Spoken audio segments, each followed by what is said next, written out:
Alors, qu'est-ce que le phytoplancton? Ce sont des micro-organismes prokaryotes ou eucaryotes formés d'une seule cellule. Il en existe de 50 000 à 150 000 espèces, réparties dans plusieurs groupes.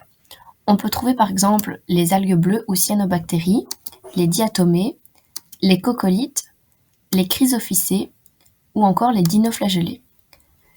Ce sont des organismes autotrophes, photosynthétiques, qui effectueront la photosynthèse à l'aide de chlorophylle A ou de divinychlorophylle. Ils ont donc besoin de nutriments, de CO2 et de lumière. De ce fait, ce sont des producteurs primaires à la base de la chaîne trophique, qui seront principalement consommés par des zooplanctons ou des bivalves filtreurs. Grâce à la photosynthèse, le phytoplancton est un grand fixateur du carbone, mais aussi un grand producteur d'oxygène atmosphérique et dans l'eau. L'ensemble du phytoplancton produit plus d'oxygène que l'ensemble des forêts de la Terre réunies. N'ayant pas la capacité de nager contre le courant, ils sont dépendants de celui-ci.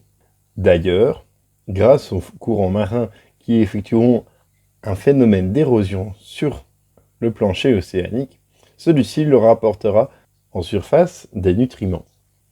On trouve le phytoplancton dans les eaux douces comme dans les eaux salées. En surface, là où la lumière pénètre toujours pour pouvoir faire la photosynthèse, il est dépendant des courants et ne sait pas se déplacer tout seul. Si tous les éléments nécessaires à la bonne croissance du phytoplancton sont présents et en quantité supérieure à leurs besoins, on peut assister à des blooms comme sur l'image.